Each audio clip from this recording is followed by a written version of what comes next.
Right, good evening everyone, welcome back to the channel. Thank you for stopping by. I hope you're all doing well out there, having a nice day. If you haven't already, please consider subscribing, dropping a like on the video to get me out to a wider audience, and any comments or questions you might have, please leave them down below and I'll get back to you as soon as I possibly can.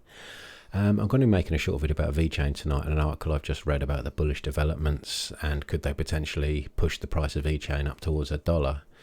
It's purely speculative but interesting nonetheless. Before I get to that, I'll go through the broader cryptocurrency market to see how things are looking today.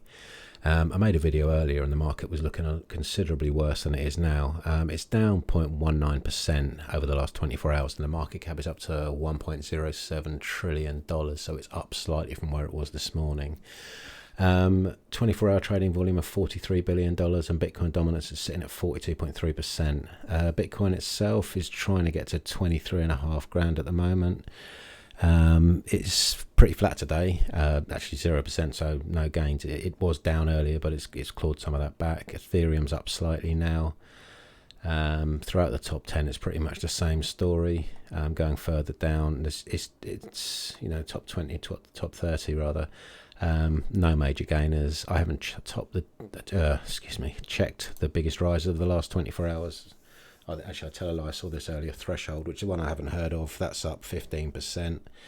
Tiny market cap, $400 million. Well, that's a lot of money, but in crypto terms, it's not massive. So that's had a decent run up. But beside that, nothing much. It's a fairly flat day, like we sold off earlier, but we're clawing back some gains as the day moves on. Now moving on to VeChain, we're down 3.02% against the US dollar, trading at 0.026, down 3.6% against Bitcoin, so similar losses. So market cap still below $2 billion, 24-hour trading volume of $50 million, and circulating supply remains the same, 72.5 billion VeChain. I'll have a little look at the sentiment, what people are saying. It's just, VET is old now. Well, if you're still around after a while, you know what I mean? That's not a bad thing, so I don't know what people are talking about. VET, 4th of March will fly. That's when the Hive Summit is happening. Yeah, so he knows what he's talking about. So I'm waiting for the 4th. When is that? It's the 2nd today, so that's on Saturday, isn't it? Is it yeah, Saturday. So yeah, that could be an interesting development. So should we go to the article or the chart? Let's go to the chart first to see how we're looking. As you can see, we've dropped below this trend line that's been holding us up for a couple of days now. But we have it once again for the, so it's 1, 2, 3, 4, 5. This is the 6th test of this trend line. So it's eventually it's going to bend or break. You know what I mean? Is it going to bounce or is it going to go through it? I'm inclined to think it's going to hold. This support will hold, but the more times it tests it, the more chance there is of it breaking through it. So with any luck in the coming weeks, we will see some sort of bullish momentum up towards this 0.032, where I believe there is a double top that we're trying to break through that. We have held firm since we broke through this 0.020 level. So it's just a case of trying to push further up to this 0.032 resistance level. That's my next area of interest. Should it drop lower, I will probably reinvest. That's what I've been continually doing over the last year or so. Well, I've been in VeChain since 2020, I think, just before COVID kicked off. Took some profits when it went up to 28 cents, held on to some and saw like those gains go back down, but I've been buying back in when I saw it fall down to these prices. So you can see where it's been back here. So like when it came down to this sort of level, I was like, I've got to get back in on this. And I'll continue to DCA into it because I believe it's going to go to at least 50 cents, potentially even $1, as mentioned in this article. With regard to any divergences, everything looks fine on the chart. There's no hidden divergences. We're above prices above the 50 and the 100, so that's bullish. It's not in a bad place. It's just a bit of a down day today. It's nothing massive. It's not really any movement at all. You see, we closed there, we've pulled down back to that, we're tested, and then we look sort of pushing back up. So, sorry if you can hear my dog snoring in the background. She's just fallen asleep. Right, so I'll leave the charts for there, but in conclusion, it doesn't look too bad. I just want to see if this support can continue to hold. Because as I say, the more tests of it, the more likely it is to eventually break through it, which would probably lead us back down to 0.019, providing it get through the 50 and the 100. So that's a few days to come, though, because bearing in mind that is on the daily, so it's not short-term analysis. Going on to the article, it's on Watcher Guru. So once again, like with these things regarding price predictions, they're purely speculative, but they do, pique people's interest, and everyone loves price predictions. And there's people that purely make videos based on price predictions, and I find a lot of those people, they've just discovered Fibonacci, like they've discovered the wheel, or found fire. So like they've worked out what Fibonacci is, and so they just draw on a fib and say, oh, it's going to go to this level in 2025. It's like Fibonacci isn't perfect. It's, I've back tested it several times. It's great after the event, but if you're setting up a trade, I personally don't use it, but I have used it in the past, and I believe some of the Fibonacci moving averages are quite useful. But I'm going off on a tangent now. I'm just talking about people doing their price predictions purely based on Fibonacci levels, and it's not something that I think's brilliant. So anyway, VeChain, can these bullish developments take VET to $1? I'll link this article down below if you want to read through it later on. I'm not sure how long it is. I don't think it's massive. VeChain reached an all-time high of 0.28 in April 2021. The cryptocurrency is trading at 0.026 and is struggling to delete a zero from December in 2021, meaning they can't get to the 10-cent mark. VET has doubled in price since the start of January 2023, but is now retracing due to sell-offs and profit bookings. However, the VeChain blockchain has a series of developments up its sleeves that add value in the real world and solve problems plaguing logistics and the supply chain industry.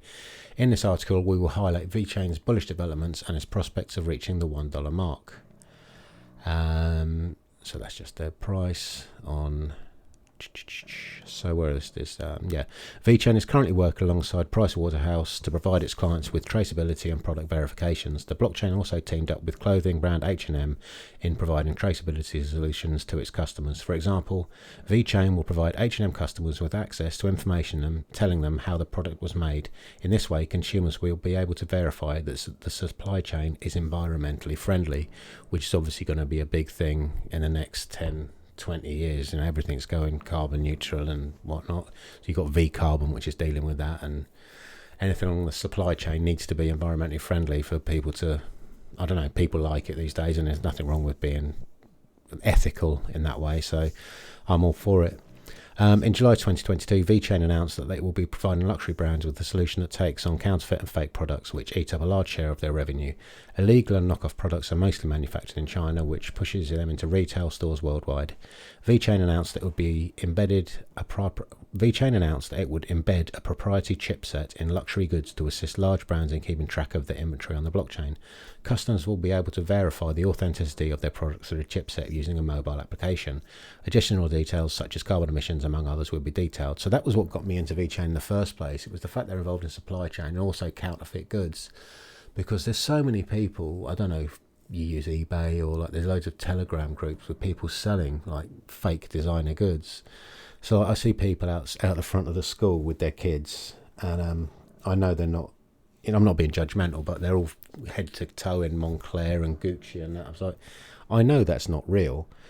So perhaps if people started having to, validate that is actually a genuine garment, then that could like end that sort of thing. Personally, I'm not really into like Gucci and Armani and Louis Vuitton. It's just not my bag, but a lot of people do seem to like to fake it, and it is costing the people that are making these products money. And counterfeit goods, a lot of that money can go into things like terrorism and whatnot. So it's not something that I actively support, but at the same time I'm not into designer clothing massively, so I'm just rambling on as per.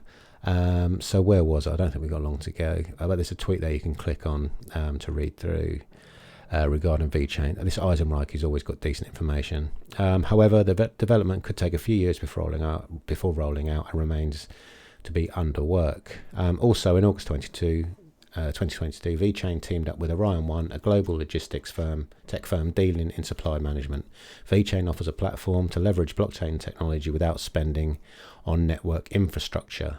So they can track things all the way across the supply chain, just QR codes at the beginning and at the end, and it's all logged on the blockchain, so you know where something's been.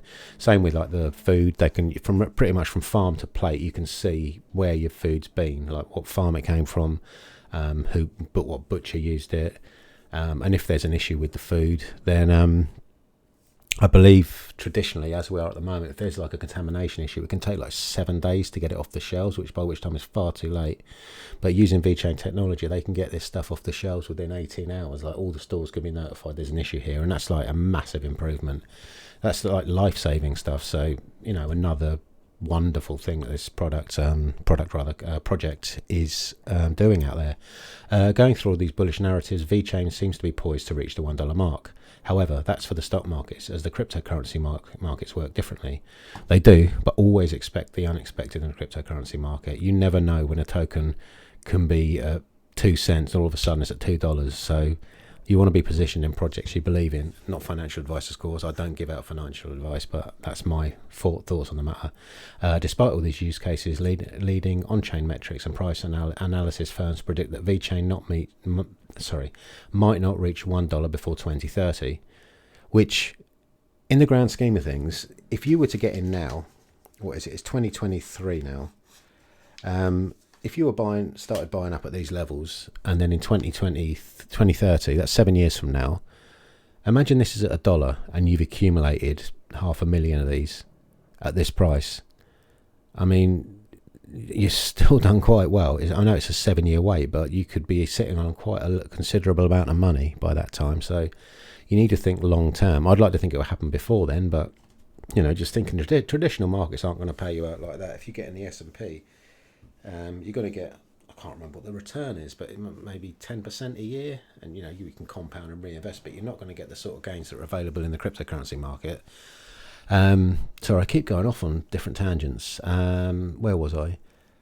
Currency.com predicts that VET could reach a maximum high of 0.38 by the end of the decade. However, Changelly's panel of cryptocurrency experts predict that VET might reach a maximum high of 79 cents by 2030. Therefore, VeChain hitting the $1 mark anytime soon could only be wishful thinking.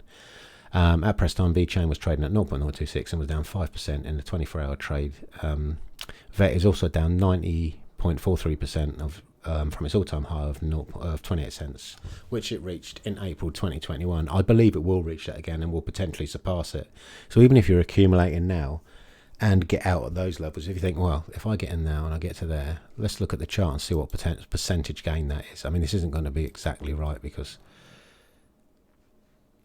So where are we now? Go back to all-time highs and we do a little measuring tool. So we're around this level here. So if were we to go back to all-time highs, you would have a gain of 920%. Now tell me where you're going to get that sort of gains in traditional finance. You just don't. And let's look at how VeChain moved last time. It went from, so say you'd have bought in here November 2020, bought in there, and then by, what month are we there? April 2021. So that's like, is that 6 months? November, December, January, February, March, April. 5 months. You've made 2,878%. That's not bad. Do you know what I mean? So even if we can do half that, then you're going to be happy. Personally, from my experience, historically in bull runs, then you tend to exceed your previous all-time highs, especially Bitcoin, Ethereum. I believe XRP would have done had it not been stuck in that ridiculous court case with the SEC for the last 2 years. It would have surpassed its all-time highs, and I believe that XRP is a $5, $6, maybe even $10 coin. But because of the court case, it's holding back. I really am going off on several tangents today. Actually, we've got a little bullish pattern on the 4 hour. We've made a lower low there. We're looking like, how long's left on this? Oh, still, there's 3.5 hours left on that candle. Should we close above that, and then the next candle break this candle's high, then we would have a setup to the upside. The only downside to that, or thing that would negate it, is that we are below the 50 and the 100. But the 50 is above the 100, which is bullish. So it's best to sit on the sidelines. I'm still going to accumulate at these levels. If it drops lower, I'll continue to accumulate because I'm looking at 2, 3, 4, 5, 6 years down the line, setting myself up financially to do whatever I want. I'm not actually, don't copy me, do whatever you want, always do your own research, but that's what I'm doing. And I'm just sharing my journey on YouTube because why not? Loads of people seem to be doing it, so I thought, seeing as I've been in this market since 2017, I might as well start sharing my opinions, thoughts, comments and criticism on what's going on. Right, so thanks for your time, thanks for watching. I hope you found some value in this video. If you did, I make 1 or 2 videos every single day, sometimes not the weekend, but I try to do it every day. I get back to comments within 1 to 2 days depending on my schedule. Yeah, drop a like on the video, help me get out to a wider audience and grow the channel. And any comments, questions, price predictions, something you might have, please leave them down below, and I will do my best to get back to you as soon as I possibly can. So once again, thanks for watching, thanks for your time. Wish you all a wonderful evening, and I'll see you in the next video. Thanks for watching. Bye for now.